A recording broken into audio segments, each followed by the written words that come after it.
Hello दोस्तों, एग्जामशिप में आपका स्वागत है। दोस्तों, इस वीडियो में हम घटना चक्र की नवंबर महीने की करंट अफेयर्स को कवर कर रहे हैं। सामान्यतः यह मैगजीन प्रत्येक 2 मंथ में आती है, यानी बाई मंथली आती है, लेकिन इस बार यह एक ही मंथ में आ गई है। तो बिना टाइम वेस्ट किए चलिए इसको कवर करते हैं। अगर आप चैनल पर नए हैं प्लीज चैनल को सब्सक्राइब कर लेना, क्योंकि ऐसे ही वीडियो हम लगातार लाते रहते हैं। राष्ट्रीय परिदृश्य, जिसमें पहला है एकात्मता की मूर्ति यानी statues of oneness. Statue of oneness आदि गुरु शंकराचार्य की एक विशाल प्रतिमा है जो कि 108 फीट ऊंची है। मध्य प्रदेश के मुख्यमंत्री शिवराज सिंह चौहान द्वारा इसका अनावरण किया गया। मध्य प्रदेश के खंडवा जिले के मंधाता पर्वत पर स्थापित है। इस प्रतिमा में आदि शंकराचार्य को चलने की मुद्रा में दर्शाया गया है। नेक्स्ट है राष्ट्रीय हल्दी बोर्ड का गठन। 4 अक्टूबर को भारत सरकार ने राष्ट्रीय हल्दी बोर्ड के गठन को अधिसूचित किया।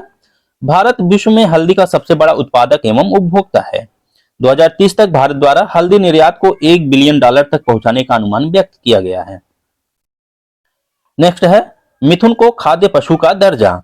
FSSAI द्वारा मिथुन को आधिकारिक रूप से खाद्य पशु के रूप में मान्यता प्रदान की गई। इसके अतिरिक्त मिथुन के मांस का नामकरण वीशी के रूप में करने की घोषणा। ICAR राष्ट्रीय मिथुन अनुसंधान केंद्र प्रत्येक वर्ष 1 सितंबर को मिथुन दिवस के रूप में मनाने की घोषणा की है। नेक्स्ट है सम्मक्का सरक्का केंद्रीय जनजातीय विश्वविद्यालय। केंद्रीय मंत्रिमंडल ने केंद्रीय विश्वविद्यालय संशोधन विधेयक 2023 को संसद में प्रस्तुत करने को स्वीकृति प्रदान की। इस विधेयक का उद्देश्य केंद्रीय विश्वविद्यालय अधिनियम 2009 में संशोधन करना है। यह संशोधन सम्मक्का सरक्का केंद्रीय जनजातीय विश्वविद्यालय की स्थापना के उद्देश्य से किया जाएगा। यह विश्वविद्यालय तेलंगाना के मुलुगु जिले में स्थापित किया जाएगा। सम्मक्का सरक्का जो कि मां बेटियां थीं, इन्होंने 12वीं शताब्दी में काकतीय शासकों द्वारा सूखे की स्थिति के दौरान जनजातीय लोगों पर टैक्स लगाने के विरोध में विद्रोह किया था। नेक्स्ट है अंतरराष्ट्रीय परिदृश्य। भारत OIML प्रमाण पत्र जारी करता देश। OIML यानी international organisation of legal metrology एक अंतर सरकारी संगठन है जिसकी स्थापना 1955 में की गई थी। यह भारत विश्व भर में बाट और मापन उपकरणों को बेचने के लिए अंतरराष्ट्रीय स्तर पर स्वीकृत OIML प्रमाण पत्र जारी करने वाला प्राधिकरण बन गया है। भारत विश्व का 13वां देश है जो अंतरराष्ट्रीय स्तर पर स्वीकृत OIML प्रमाण पत्र जारी कर सकता है। वैश्विक पेंशन सूचकांक 2023। भारत जो है इस सूचकांक में 45वें स्थान पर है और स्विट्जरलैंड पहले स्थान पर है। नेक्स्ट है टाइम्स वैश्विक विश्वविद्यालय रैंकिंग्स 2024।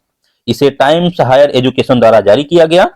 ऑक्सफोर्ड यूनिवर्सिटी जो कि यूके का है, यह पहले स्थान पर है।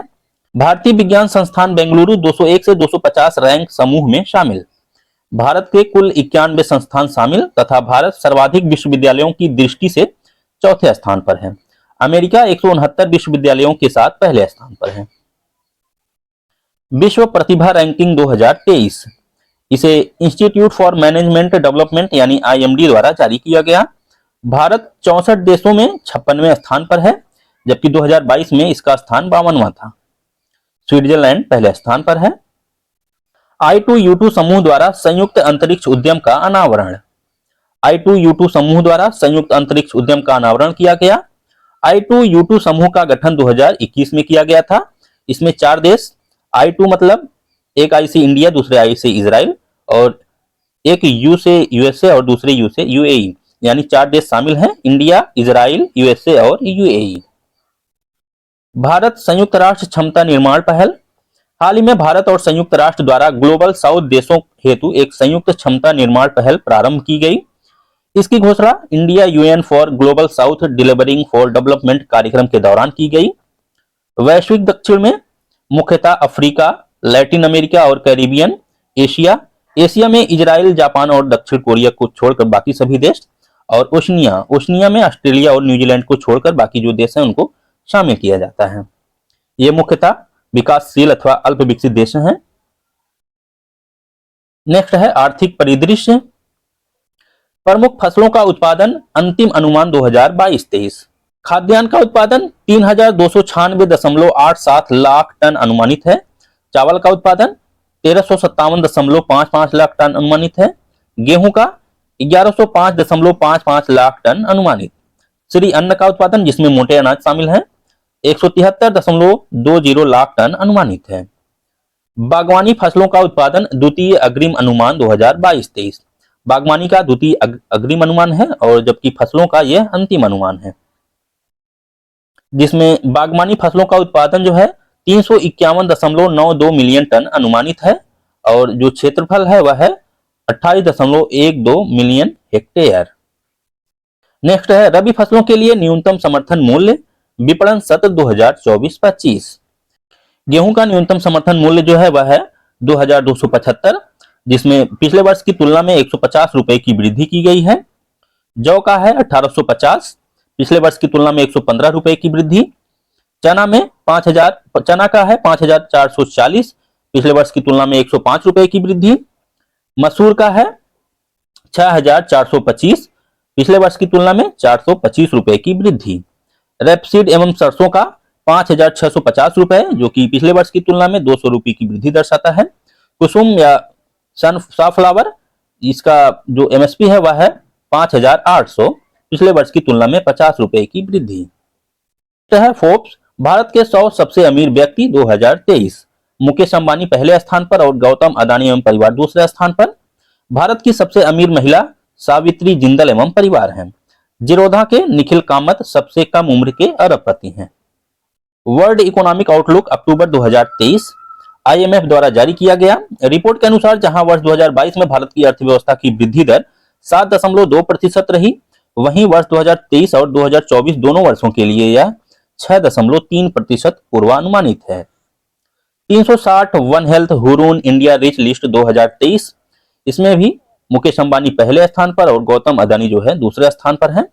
सूची में सबसे कम उम्र के अरबपति कैवल्य बोहरा हैं, जिन्होंने जेप्टो की स्थापना की है। मौद्रिक नीति वक्तव्य 2023-24, आरबीआई के गवर्नर शक्तिकांत दास की अध्यक्षता वाली मौद्रिक नीति समिति द्वारा इसको जारी किया गया। इसमें सीआरआर 4.5%, एसएलआर 18%, आधार दर 8.95 से 10.10% तक, बचत जमा दर 2.70 से 3% तक, रेपो रेट 6.5%, अस्थायी जमा सुविधा दर यानी एसडीएफआर 6.25%, प्रत्यावर्तनीय रेपो रेट यानी एफआरआरआर 3.3% पर, bank rate 6.75%, MSF rate 6.75%। Bharat का विदेशी ऋण जून अंत 2023, आरबीआई द्वारा भारत के विदेशी ऋण के तिमाही आंकड़े जारी किए गए। जून अंत 2023 में भारत का विदेशी ऋण 629.1 बिलियन यूएस डॉलर रहा, जो मार्चांत 2023 की तुलना में 4.7 बिलियन यूएस डॉलर अधिक है। जीडीपी एवं विदेशी ऋण का अनुपात घटकर 18.6% हो गया है, जो मार्चांत 2023 में 18.8% था।